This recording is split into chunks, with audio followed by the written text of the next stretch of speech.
we have been fairly spared of some of these decisions that Trump has been taking, only to be hit that immigrant visas, the processing have all been paused. You speak for the minority, the largest opposition party on foreign affairs. How did you receive that?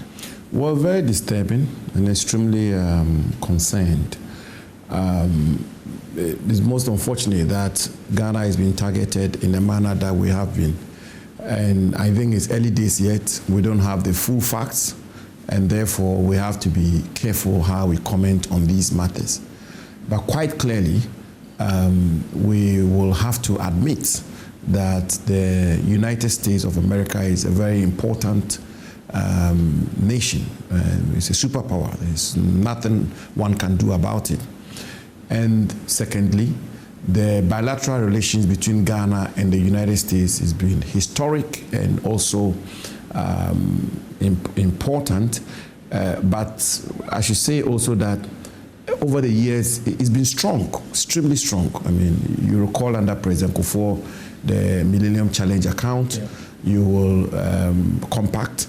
You also recall under President Rawlings, AGOA, and several other initiatives which is really been in the mutual interest of Ghana and the United States. And you will also realize that literally every U.S. president is paid a visit to Ghana. So the relationship is strong, the bilateral relationship is strong. So one gets extremely concerned when it does appear that the relationship seems to be deteriorating and deteriorating very fast. For example, the United States is here to appoint an ambassador to Ghana. Yes. And that is of great concern. That is a major signal of the state of the relations between Ghana and the United States. To pause immigrant visa processing with regards to Ghana is very concerning. I mean, somebody will say, I mean, it doesn't matter, but it does matter. And it matters, first of all, in terms of the inconvenience it may occasion certain Ghanaians. It matters, second of all, the impact it may have on our national economy, because there's a lot of trade between Ghana and the United States.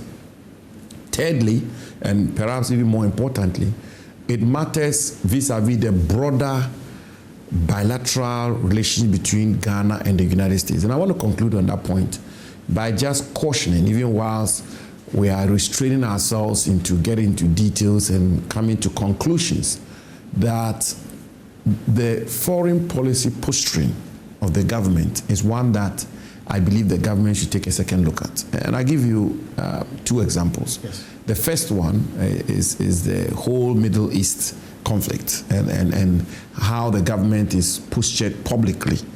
I think, and I've made this public, I've said it publicly many times, that measured diplomacy always gives better results rather than flamboyant and machoism, if you want.